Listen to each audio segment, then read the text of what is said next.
event.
अस्सलाम वालेकुम। वालेकुम अस्सलाम बेटे। 12 मिनट हो गए हैं, सिर्फ 6 लोग ऑनलाइन हैं। अभी ईद खत्म नहीं हुई आप लोगों की?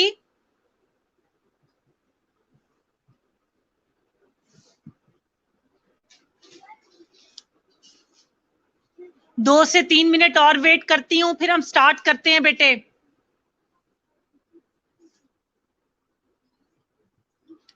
आई am gonna wait for like a couple of minutes और फिर मैं स्टार्ट कर दूंगी, नो मैटर कितने लोग ऑनलाइन हैं।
हेलो, अस्सलाम वालेकुम बेटे। मैंने कहा था मैं कपल ऑफ मिनट्स के लिए वेट करूंगी, काफी वेट हो गया। I think we shall start now. Yes, I am gonna speak right now बेटे फरहीन। इससे पहले I was quite, I was waiting for you people to get online, but I don't think so कि इसके अलावा किसी और ने ज्वाइन करना है। लास्ट टाइम मैंने क्या कवर करवाया था तुम लोगों को? Please can anybody type it for me here?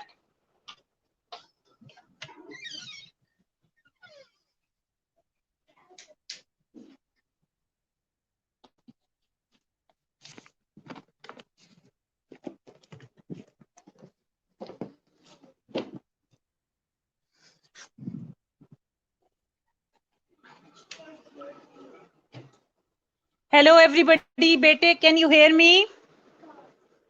Can all of you hear me, bete?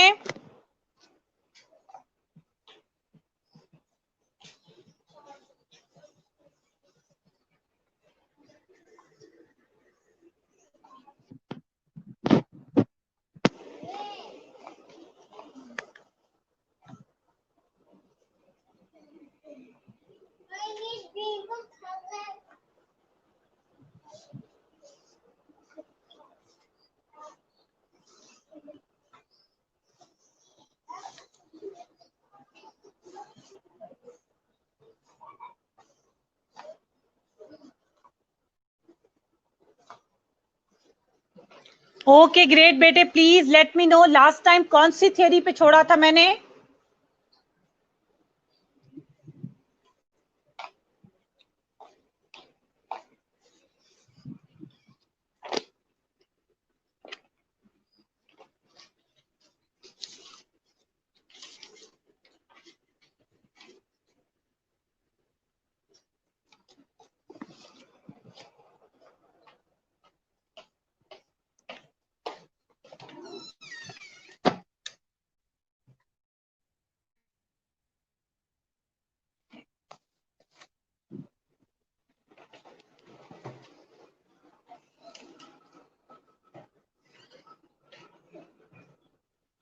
Great, self directed वाली हमारी खत्म हो गई थी, जो कि शेयर्ड लीडरशिप थी।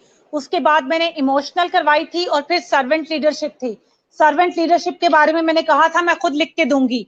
आज चूंकि लोग बहुत कम है, इसलिए वो मैं नेक्स्ट टाइम के लिए ग्रुप में शेयर करूंगी।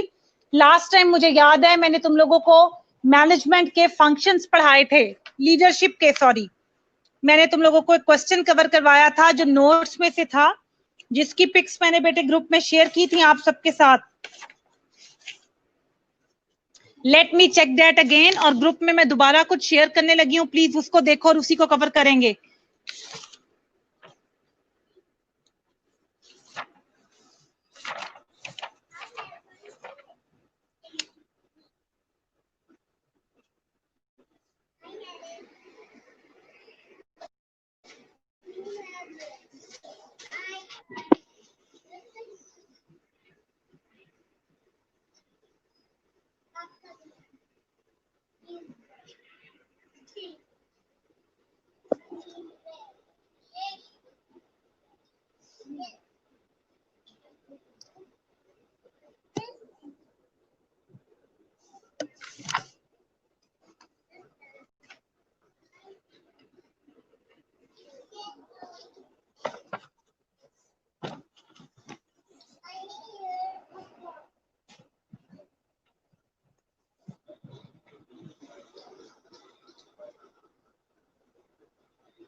ओके बेटे, नो वरीज।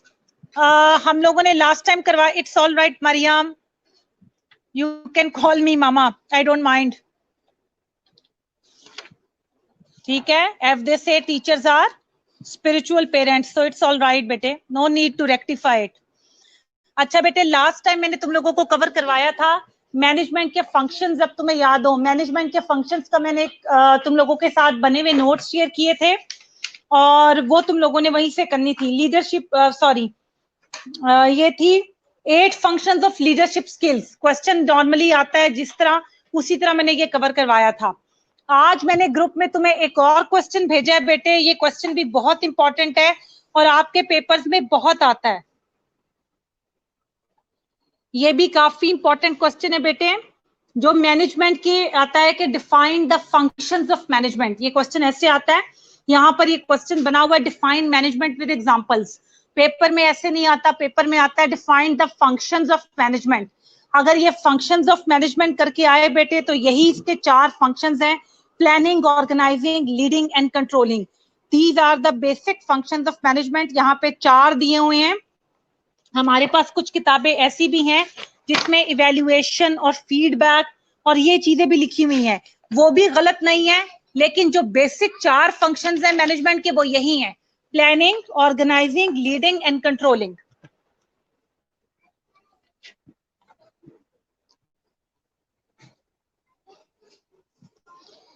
सबसे पहला बेटे हमारे पास है define management with examples, the process of achieving organizational goals by engaging in the 4 major functions of. अब मैनेजमेंट क्या है कि कोई भी जो ऑर्गेनाइजेशन जिसके लिए हम काम कर रहे हैं उसके गोल्स को हम अचीव करें 4 किस्म के फंक्शंस के जरिए।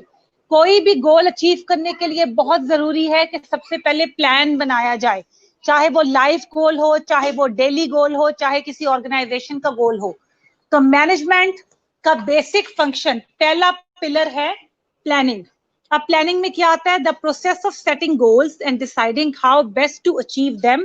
ठीक है, ये प्लानिंग है। Planning phase ask the following questions. कौन कौन से प्लानिंग में हमने जवाब देना था क्वेश्चन के, what, why, where, when, whom and how. ठीक है, प्लानिंग के अंदर क्यों, कैसे, कब, किस तरह और कौन करेगा और कैसे करेगा, ये जवाब प्लानिंग फेज में कोई भी ऑर्गेनाइजेशन डिसाइड करेगी उसके गोल्स को अचीव करने के लिए। अब प्लानिंग के भी फर्दर 4 स्टेजेस होती हैं। ये प्लानिंग एक मेन स्टेज है, मैनेजमेंट का फंक्शन है या उसकी स्टेज है। आगे से इस स्टेज के भी 4 प्रिंसिपल्स हैं या 4 स्टेप्स हैं।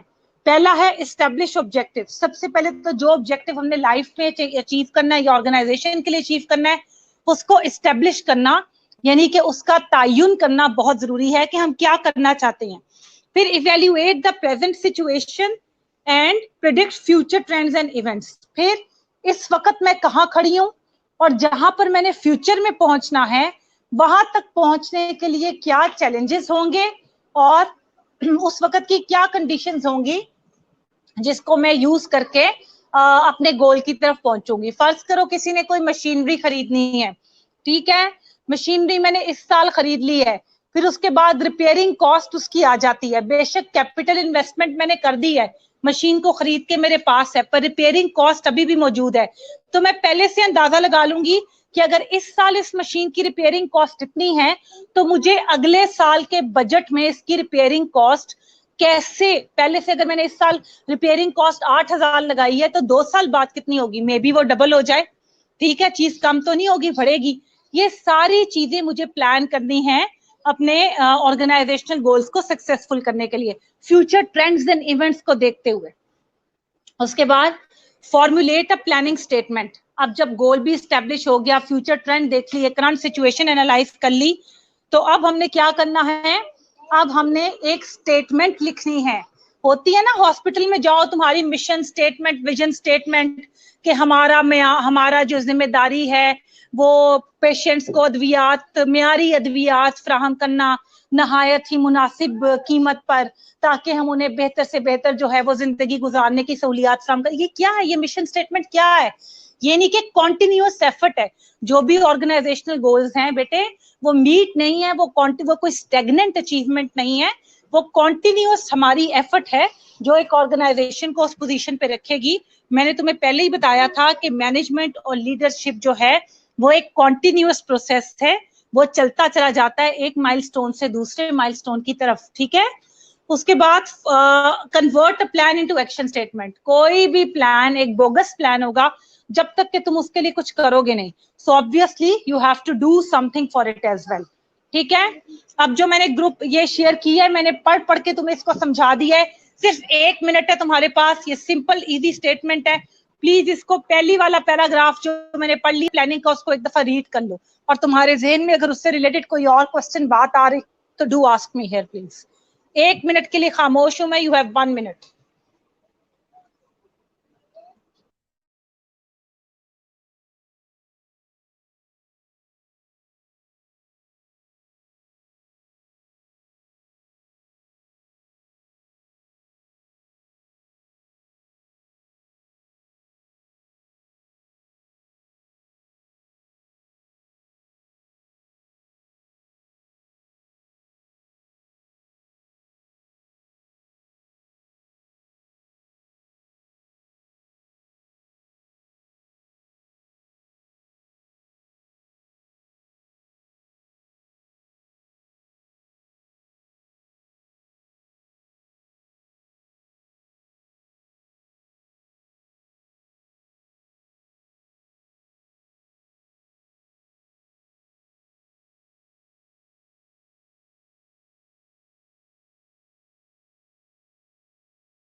जी बेटे 1 मिनट हो गया है, आपने पढ़ लिया, इज इट डन? कोई क्वेश्चन है तो यू कैन आस्क मी बेटे, 1 मिनट इज डन।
बेटे can you hear me? Is it done? Have you read it?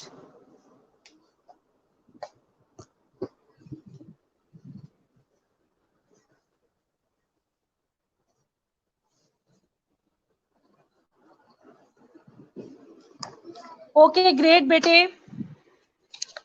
Fauzia अब आ रही है आवाज बेटे? अपना कनेक्शन भी बेटे चेक करो।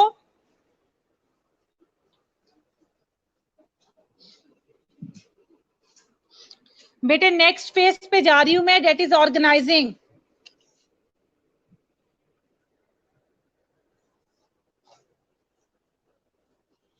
which is the process of allocating and arranging human and non-human resources so that plans can be carried out successfully. Okay, thank you बेटे फौजिया। अच्छा बेटे, अब जब प्लानिंग हो गई है और हमने हर प्लानिंग के स्टेप से अहेड मूव कर गए हैं, तो अब एक्शन करने का वक्त आ गया है, यानी कि चीजों को प्रैक्टिकल करने का टाइम आ गया। उससे पहले बहुत जरूरी है कि चीजें ऑर्गेनाइज की जाए। ऑर्गेनाइज करने के लिए या किसी भी काम को कंप्लीट करने के लिए हमारे पास बेटे ह्यूमन रिसोर्सेज भी हैं और नॉन ह्यूमन रिसोर्सेज भी हैं, जिसमें मशीनरी वगैरह आ जाती हैं। जैसे किसी लैब में लोग काम करते हैं तो लैब टेक्नीशियंस और जो पैथोलॉजिस्ट डॉक्टर्स जो भी हैं वो सब ह्यूमन रिसोर्स में आते हैं, और जो मशीनरी और centrifuge process and whatever they are using, they are non human resources. ठीक है, तो अब वो सारी चीजें हम राइट पॉइंट पे एलोकेट और अरेंज करेंगे। फिर process of coordinating the work to be done. जाहिर बात है, जब चीजें अपनी मुनासिब जगह पर पड़ी होंगी तभी उनको कोऑर्डिनेट किया जा सकता है। अगर हैphazardly कोई सामान पड़ा होगा, then how you will do it, ठीक है? So you have to arrange them. Organizing is a key step to success. हाँ, those people who are not organized in life don't achieve anything. अच्छा जी बेटे, आगे है, it involves identifying the work of the organization. Organization की work ethics क्या है, यानी कि किस टाइप का काम करना है, उसके लिए क्या क्या चीज कहाँ कहाँ पर इन प्लेस होना जरूरी है। फिर लेबर को डिवाइड किया जाता है, ये बहुत जरूरी है, जिसकी जो स्पेशलिटी है उसको वहां रखा जाए। आईटी के बंदे को फाइनेंस में रखोगे तो he is gonna make blunders. तो जिसकी स्पेशलिटी फाइनेंस की है वो उस प्रोजेक्ट के फाइनेंसेस को अरेंज करेगा। जिसके पास टेक्निकल एक्सपर्टीज है वो सारे टेक्निकल काम करेगा। Then developing the chain of command. अच्छा, ये सारे लोग काम करेंगे तो चेन ऑफ कमांड बहुत जरूरी है। मैं अभी तुम लोगों को इसके बाद एक थ्योरी पढ़ाऊंगी, क्लासिकल थ्योरी, उसमें ये चीज बहुत अच्छे से एक्सप्लेन की हुई है कि चेन ऑफ कमांड का क्या रोल है। बेटे, हर बंदे को जब तुमने अपना अपना काम कर दिया या उसको असाइन कर दिया, वो काम राइट टाइम पे हो रहा है कि नहीं, उसकी क्या प्रोग्रेस है, जब तक कोई कमांडिंग अथॉरिटी नहीं होगी, how somebody gonna perform that task. कि जी 90% कोई आपसे पूछे कि 80%, जैसे मैं तुमसे पूछती हूँ, हाँ जी पढ़ लिया आगे चलूं, अगर मैं सब कुछ तुम्हारे ऊपर छोड़ दूं तो तुम कभी किताब की शक्ल भी ना देखो। So this is the thing, like commanding authority is very important, जो ऑर्गेनाइजेशन में आती है। और फिर असाइनिंग अथॉरिटी। अब कमांडिंग अथॉरिटी जैसे तुम्हारे किसी भी डिपार्टमेंट की, बोर्ड की एक हेड नर्स है, हेड नर्स रिपोर्ट करती है नर्सिंग सुपरिटेंडेंट को, तो इसी तरह बेटे हर एक की अपनी अपनी अथॉरिटी है, तो जिसकी अथॉरिटी है वो दूसरे की अथॉरिटी के साथ कोइंसाइड नहीं करनी चाहिए, और फिर वो एक अथॉरिटी भी आगे से दूसरी अथॉरिटीज को रिपोर्टेबल होती हैं। तो लाइक ये एक हायरार्की चल रही होती है हर ऑर्गेनाइजेशन के अंदर। थर्ड स्टेप पे हमारे पास बेटे लीडिंग का, the process of influencing others to engage in the work behavior necessary to reach organizational goals। वही बात, जब तक कोई लीडिंग अथॉरिटी नहीं मौजूद होगी कि हर बंदा अपने काम में इन्वॉल्व हो, उनके बिहेवियर्स पे चेक इन हो, तो कैसे हम अपने किसी भी वर्क को या गोल को अचीव करेंगे। So process of getting the organizational work done is leading. अब इंपॉर्टेंट स्टाइल्स एंड टेक्निक्स इसमें क्या है, power, authority, leadership style, communication abilities, motivational techniques and delegation skills. जो बंदा लीड कर रहा है उसे बहुत जरूरी है उसको पता होना कि किसको मैंने क्या काम डेलीगेट करना है, मैंने अपने एम्प्लॉइज को मोटिवेट कैसे करना है, और मैंने अपने जो है उनको राइट टाइम पे रिसोर्सेज कैसे देनी है, कहाँ पर उनके साथ एम्पैथी इख्तियार करनी है, क्या लीडरशिप स्टाइल होना चाहिए। अब तुम देखो, हमारे पास जब कोई खुदा ना खास्ता कोई ऐसा इवेंट हो जाता है जो कि अनएक्सपेक्टेड होता है, सैलाब आ गया, कोई बम ब्लास्ट हो गया, कुछ भी हो गया, उस वक्त जो एक leading authority leadership style follow करेगी वो होगा अथॉरिटेटिव। वो तुम्हें सिर्फ कमांड देगी कि ये काम करो, तुमने करना है। लेकिन नॉर्मल बिहेवियर में, आम दिनों के अंदर, अगर हमने तुम्हारा रोस्टर सेट करना है या कुछ और करना है तो तुमसे पूछ के सेट किया जाएगा। यानी कि जो बंदा लीड कर रहा है उसको ये पता होना बहुत जरूरी है कि मौके की मुनासबत से मैंने कब अपना लीडिंग स्टाइल चेंज करना है, सर्कमस्टांसिस के हिसाब से कौन सा लीडिंग स्टाइल होना चाहिए। जी फरहीन, बिल्कुल ऐसे मैंने अब पढ़ा आपका कमेंट बेटे, जस्ट लाइक के बोर्ड से असाइन करती है, बिल्कुल इसी तरह, यू आर राइट। ठीक है, तो बेटे यहाँ पर खत्म हो गया हमारा लीडिंग का स्टेप। इसके बाद एक ही स्टेप रह गया कंट्रोलिंग का। काइंडली मैं तुम्हें 3 मिनट दे रही हूँ, 2 मैंने स्टेप पढ़े हैं, ऑर्गेनाइजिंग और लीडिंग। 3 मिनट के लिए मैं खामोश हूँ, उसको रीड आउट करो and then you can ask questions from me if you have any. ठीक है, कम ऑन।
ओके बेटे, your time is up. Class में कोई एक बच्चा अटेंडेंस भी मार्क करके मेरे साथ व्हाट्सएप ग्रुप में प्लीज शेयर कर दे। अटेंडेंस मार्क करके मेरे साथ व्हाट्सएप ग्रुप में शेयर कर दो।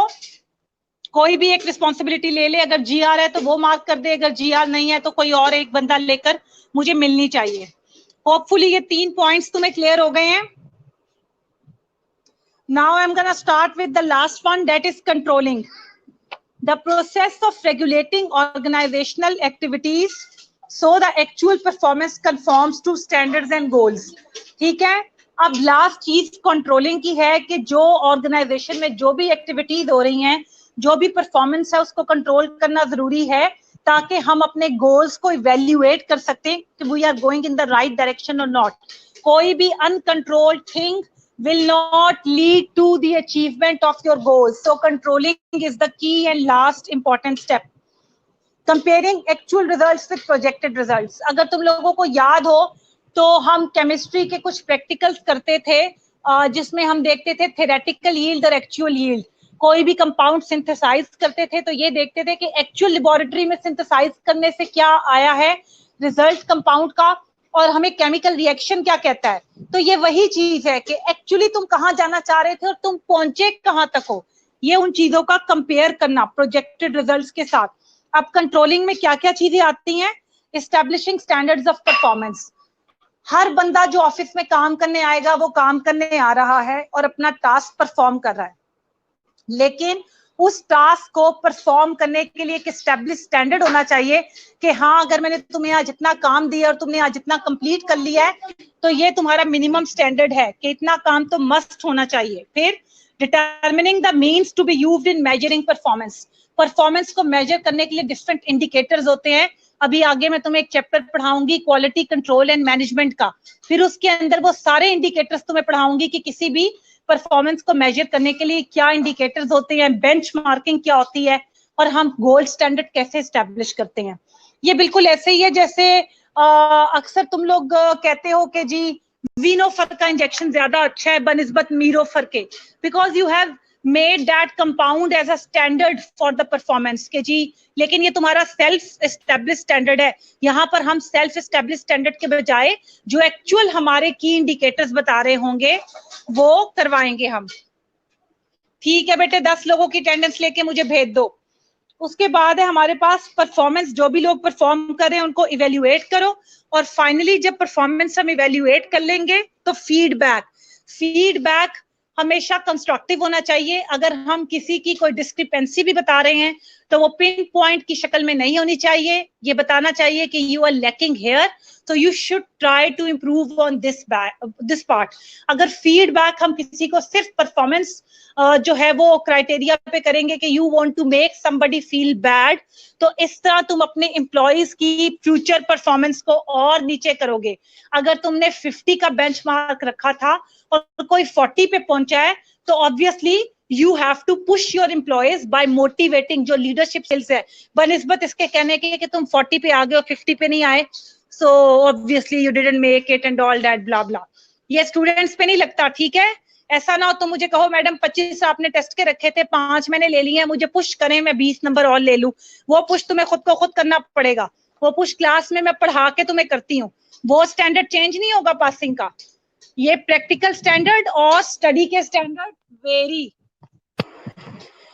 बेटे यहाँ पर मेरा फंक्शंस ऑफ मैनेजमेंट का लेक्चर खत्म होता है, it's done. If you have any question ask me. आखिरी पैराग्राफ को 1 मिनट में पढ़ लो और कुछ पूछना है तो पूछो ताकि मैं लेक्चर जो है वो वाइंड अप करूं।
जी बेटे, इज एवरीथिंग क्लियर ना?